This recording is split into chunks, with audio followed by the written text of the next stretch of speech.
بھائی اگر دل چاہ رہا ہے اور واقعی بھوک ہے تو اس کا مطلب صحت اچھی ہے ماشاءاللہ.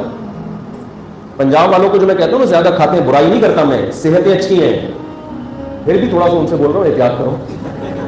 بعض لوگ گول ہو گئے, سارے گول نہیں ہیں, اس میں بہت سے ماشاءاللہ فٹ فاٹ بھی ہیں, اور پنجاب میں جا کے بھوک خود بخود بڑھ جاتی ہے, پانی اچھا ہے, ہوا اچھی ہے. تو اب بندے ہی شاد ہے.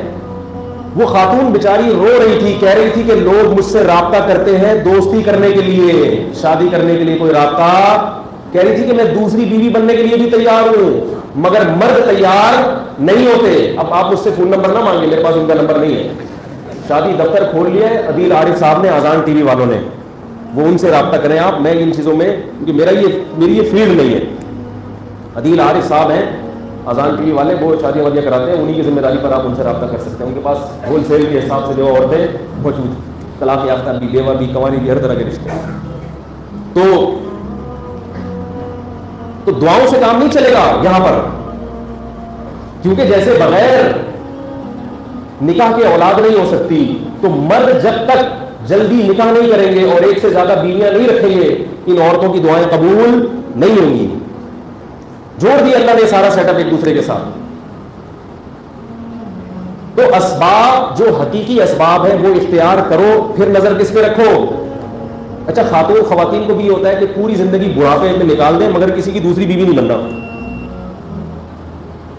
یہ بھی بہت بڑی مصیبت ہے. تو وہی بھی ٹھیک ہے, ایسے بیٹھے رہو ساری زندگی, کوشش کریں پہلا والا مل جائے. نہیں مل رہا تو کسی اناڑی کی, کسی نااہل کی اکلوتی بیوی بننے سے بہتر نہیں کسی سمجھدار کی دوسری بن جائے, یہ زیادہ بہتر ہے. تو اسباب اختیار نہیں کرتے لوگ. ایک غلو تو یہ ہوتا ہے. دوسرا غلو یہ ہے کہ جو اسباب کی طرف توجہ رکھتے ہیں وہ غیر مسلموں کی طرح اسباب میں غلو کرنا شروع کر دیتے ہیں, تبھی پھر پریشان ہونا شروع ہو جاتے ہیں. اب میں ایک مثال سے اس کی بات سمجھا کے جو اس کو میں ختم کرتا ہوں. دیکھو رسول اللہ صلی اللہ علیہ وسلم نے فرمایا کہ جس علاقے میں کوئی بیماری پھیلی ہوئی ہو اس علاقے میں بندے بن, پنجاب میں کہتے ہیں نا بندہ بن بندہ, کیا کہتے ہیں, بندہ بن بندہ, اپنے خرچے پہ, اپنی ذمہ داری پہ, اپنی ٹینشن پہ. حضرت عمر رضی اللہ تعالیٰ عنہ شام کے سفر پہ تھے. شام کے سفر, جب شام کے بارڈر پہ پہنچے تو حضرت عمر رضی اللہ تعالیٰ عنہ کو علم ہوا کہ شام میں وبا پھیلی ہوئی ہے, بیماری پھیلی ہوئی ہے.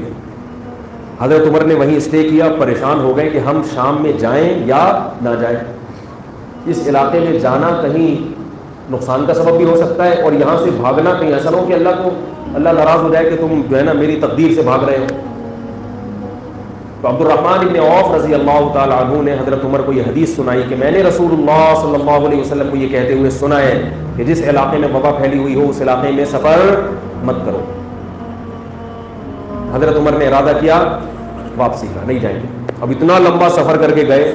شام کے جو گورنر تھے صحابی رسول, ان کو ظاہر ہے امید تھی کہ امیر المومنین آ رہے ہیں, ان کا استقبال کریں گے. ان کو بہت تکلیف ہوئی تو انہوں نے حضرت عمر کو پیغام بھجوایا کہ آپ اللہ کی تقدیر سے فرار اختیار کر رہے ہیں امیر المومنین. یہ ہے توکل جو میں سمجھانا چاہ رہا ہوں. آپ اللہ کی, بولو بھائی, تقدیر سے بھاگ رہے ہیں. تفر من قدر اللہ, اللہ کی تقدیر سے بھاگ رہے ہیں. بھئی موت لکھی ہوئی ہوگی تو وہاں بھی آ جائے گی مدینہ میں, اور نہیں لکھی ہوئی ہوگی تو شام میں بھی نہیں آئے گی. حضرت عمر نے جواب فرمایا نام فررنا من قدر اللہ الی قدر اللہ, ہم اللہ کی تقدیر سے بھاگ کر بھی اللہ کی تقدیر ہی کی طرف جا رہے ہیں. نہیں آئی تقدیر سے کوئی بھی نہیں بچ سکتا. ہم جو بھی کر رہے ہیں وہ کیا ہے, تقدیر کا حصہ ہے. ایک طرف تو یہ ہے اسباب میں احتیاط. اتنا لمبا سفر کر کے امیر المومنین گئے ہیں, اور حضرت امیر المومنین موت سے ڈرتے بھی نہیں تھے, مگر پھر بھی احتیاط کتنی کی جا رہی ہے, بھائی کوئی بات نہیں, واپس اپنے آپ کو آزمائش میں مت ڈالو. سارے کام ادھورے چھوڑ کے, سارا سفر ادھورا چھوڑ کے واپس ہو گئے. لوگ باتیں بھی بنا رہے ہوں گے, ڈر گئے, جیسے اس طرح کے فتنہ پرست لوگ تو ہوتے ہیں نا, بھائی ویسے تو بڑی باتیں کرتے ہیں کہ موت سے نہیں ڈرتے, اور یہ اور اتنا لمبا سفر کر کے آئے, اب موت سے ڈر گئے واپس بھاگ گئے. فرمایا کچھ بھی نہیں, نبی کی حدیث آ گئی ہمارے سامنے اور ہمیں نبی نے اصول بیان کر دیا, بس جو باتیں بناتا ہے بناتا ہے, ہم تو احتیاط کو ترجیح دیں گے. لیکن ساتھ ساتھ حدیث میں ایک دوسرا پہلو بھی ہے فرمایا جس علاقے میں وبا پھیلی ہو اس علاقے کے لوگ علاقہ چھوڑ کر فرار، بولو نا بھائی، مت ہو۔ پہلی والی حدیث سے تو آپ بہت خوش ہو رہے ہیں۔ اس علاقے کے لوگوں کو وہاں اسی تقدیر پر صبر کرنے کا حکم ہے،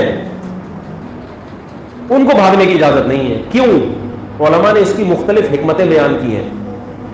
اس لیے کہ اگر اس علاقے سے بھاگنے کی اجازت دے دی جائے تو جن کے پاس وسائل ہوں گے وہ تو بھاگ جائیں گے، اور پیچھے بیچارہ غریب طبقہ بیماریوں میں، بولو نا بھائی، سڑتا رہے گا، پریشان رہے گا۔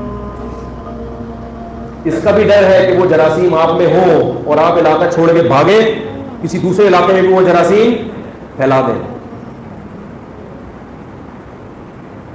تو اب اس میں اپنے ذاتی مفاد کو نہیں دیکھنا بلکہ قوم کے اجتماعی مفاد کو دیکھنا ہے۔ بھئی جیسے یہ مسلمان ہیں جن کو بیماری ہو گئی، اب ان کو اس پریشانی میں اکیلے چھوڑ کر، بولو نا یار، کیوں نہیں بولو، نہیں بھاگنا۔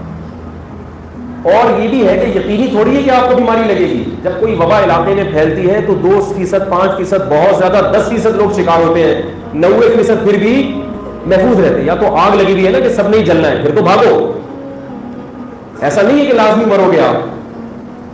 اب بھاگنے میں اجتماعی نقصانات زیادہ ہیں، انفرادی فائدے کا 10% چانس ہے، تو شریعت یہاں اجتماعی فائدہ دیکھتی ہے اور آپ کو وہاں سے بھاگنے کی اجازت نہیں دیتی۔ ایسے موقع پر حکم دیتی ہے کہ کس پر توکل کرو؟ اللہ پر۔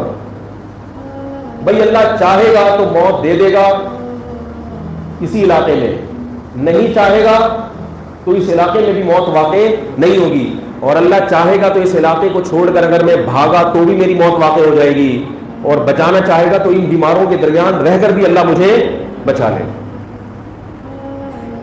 اب یہ کیا ہے؟ اسباب میں اعتدال۔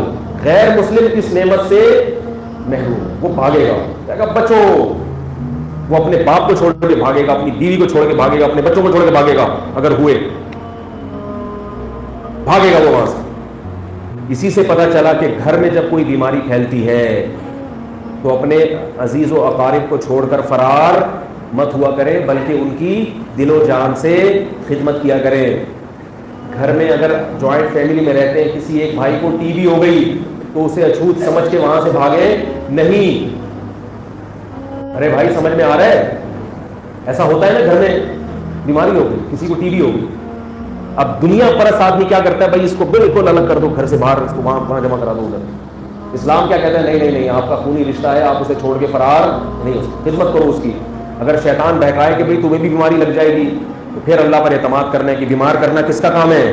اللہ کا، اور صحت دینا کس کا کام ہے؟ اللہ کا۔ اللہ چاہے تو اس کو بھی ٹھیک کر سکتا ہے اور مجھے بھی بیماری سے بچا سکتا ہے، اور اللہ اگر نہیں چاہے تو اس کو ٹھیک کر دے گا اور مجھے بیماری میں مبتلا کر دے گا۔